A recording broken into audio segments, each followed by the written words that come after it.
to like be a little more clear with. Does that look like it's pointing at us? Looks like it. Okay. Forced you I think it forced me to like be a little more clear and strategic as I've thought through standard by standard. Because I think I've been really inconsistent in like either starting from the questions and then like thinking about the standards they're aligned to, as opposed to okay, these are the standards that were covered during this test, like the questions align with the trends. So I think it helped me be a little more focused. Yeah.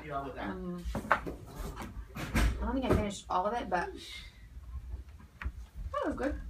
Well, take a look at your pre-work there and just go over some reflections, and then we'll dig into kind of the action steps here. Okay. Were there particular pieces that were difficult, particular pieces that you found like confusing in terms of the actual like inputting, or in terms of like where things go?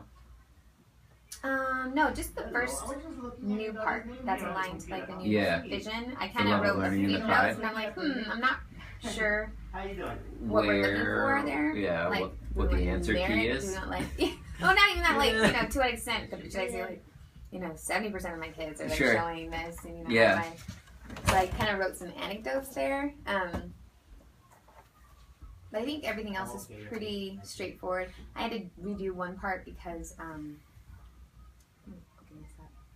I was actually listing questions and actually asked you to list the standard and then the aligned questions. I'm like, oh, okay.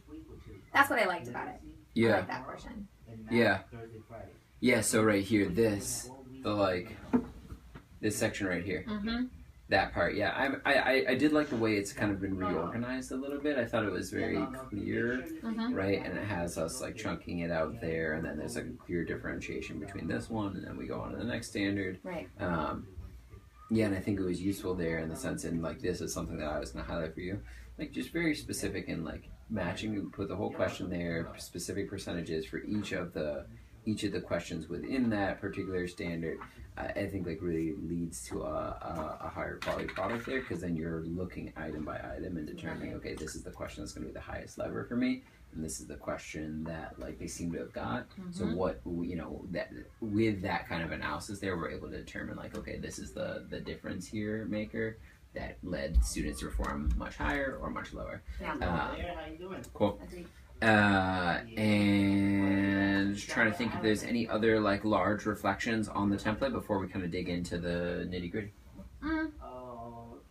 So the question after the standard analysis, like right below other factors, or what questions did below basic and basic students struggle with? So I know you've showed me how to get to that. I had trouble finding it last night, so I listed the kids, and I want to find the question that they struggled with most.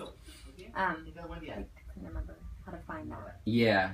Well, I think like one of the ways that you can figure out who your lowest students are is by going here to which look is this? This is the student responses.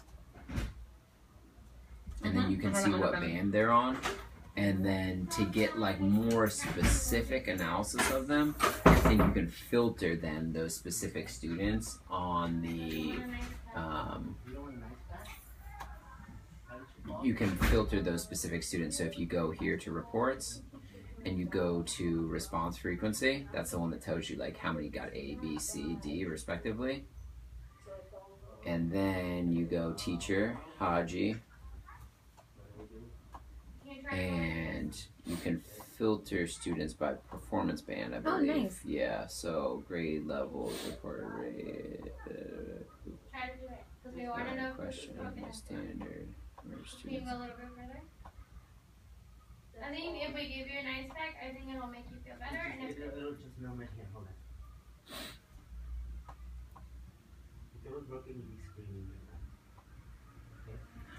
I know you heard, but it was there for the other one. So something to return to, but I do see what you're saying there, because it's a very specific piece of information that you're looking for there. Oftentimes too, the other place to go is schools. Okay. All right, let's jump in. So let's start here with kind of like the global view. What did you see overall from your students as you looked at Unit 8? What did I see?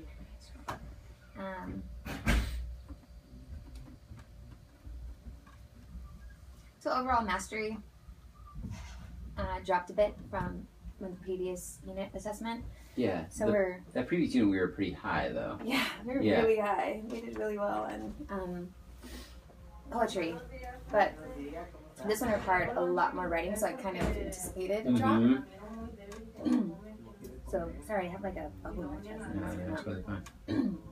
So overall mastery dropped. We're at 60% this time, and like overall, there wasn't a standard where like majority of the class mastered it. I chose to focus on our IK1 because there were so many questions that were covered by that standard, but a lot of those questions were open response questions, and I just want to get them to a point where all kids know how to read the question clearly, annotate it properly, and then answer it directly. I had a big gap. Yeah. Like my high kids who can write super clear. Yeah. Can write it. It's intelligible. It answers the question, even if like details are a bit off. And then like my middle group is very small, where they're still kind of inventively spelling, but there are spaces, like you can tell that they're... And you can see the foundations of exactly. Come together. And then my lowest group is larger, where completely unintelligible. Hey! Drop off some paperwork. How you doing? Physical therapy on Friday. Really? Yeah, it's really frustrating.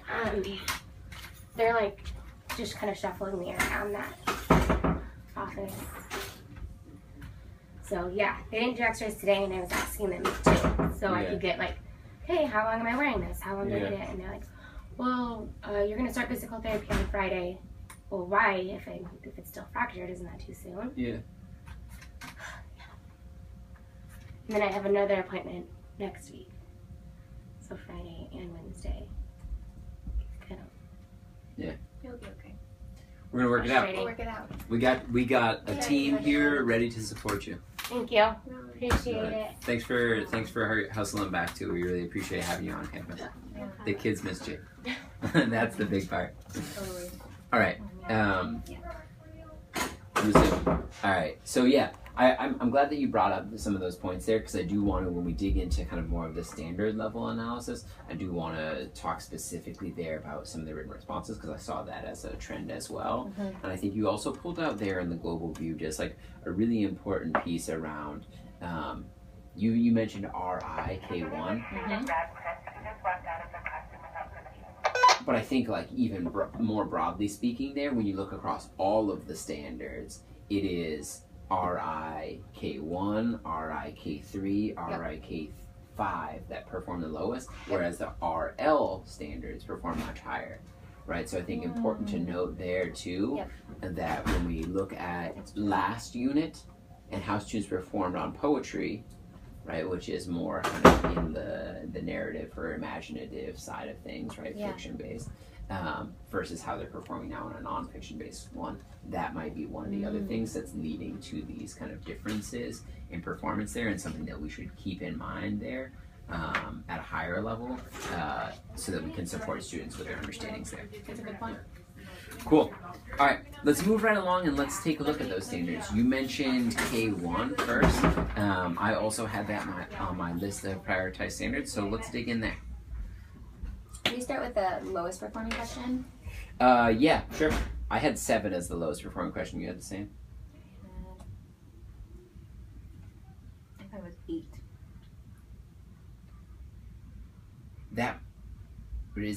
Does that include the number changes?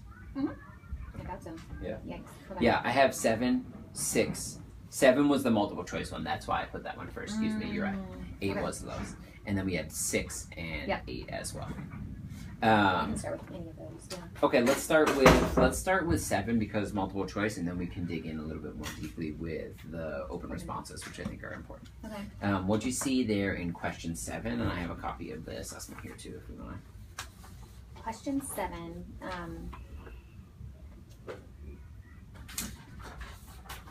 Was how did Jim Abbott earn his gold medal? So multiple choice required a comprehension of the story, but also I mentioned it required some schema, some background knowledge on the Olympics, because I think a lot of students chose D as the most common distractor. He earned it while playing baseball. And so while that was true, he played baseball specifically, it was at the Olympics. Yeah. So I think the largest rationale for that is just a lack of schema, not knowing a whole lot about schema around the Olympics. Like which sports lead to a medal. Yeah. And which sports do not, or which events lead to a medal. Because in professional play, you won't get a medal. You won't get a trophy, a championship. And so I was thinking through the text. Right. Yeah. It's usually a big cup. Yeah, it's like one thing. Yeah. But that specific piece there is related back to the Olympics. I think the other piece, so there's schema there, and I'm glad you captured that one. The other one that I wanted to add on here that I don't think you had referenced in your pre-work here, but I thought was a pretty telling misconception. You're right, they chose D, and it says he earned it while playing baseball with his team, right? Relating more to time, a time detail, rather than a how, like a cause and effect detail. And so I saw it potentially as students having difficulty interpreting the question word. And I know we've mentioned this a little bit before in previous data analysis, but I wanted to just hold on to it as a important thing for us to emphasize. Their kinders, my name in their first school, and we want to make sure that they really know those and have those hammered down. And then particularly understanding that when I see a how question type, it's looking for the cause or the it's looking for the cause. The cause, yeah. What happened before he got what happened before the event mentioned? Right? And the event mentioned is he earned his medal. No, I think that's big. Yeah. Yeah, and so I think if they go and they see that how did Jim earn his medal, then they're thinking about, okay, I'm looking for the actions that led to this. I'm looking for what happened before. I'm looking for what caused this result here.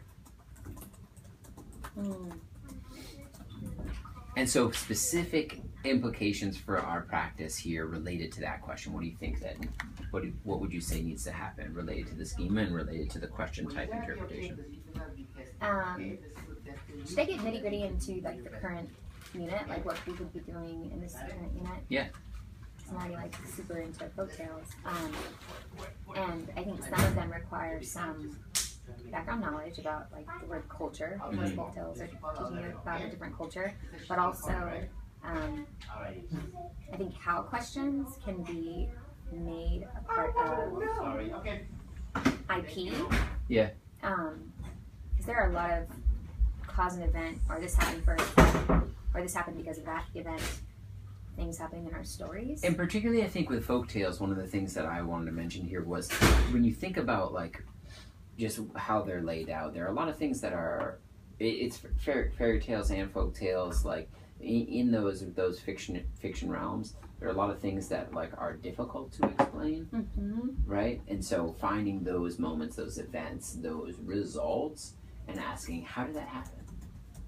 Will give them a really good opportunity, right? The tortoise beats the hare. How did that happen? Right? What were the things that led up to it? And so I think increasing and inserting those types of questions there, how type questions related to cause and effect after key events in our folktales.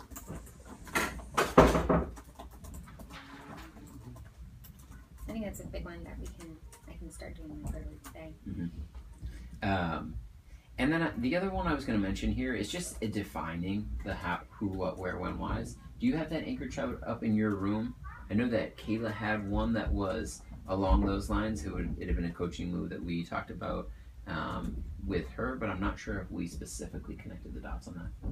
What is that? Yeah, so a thought would be that we'd have an anchor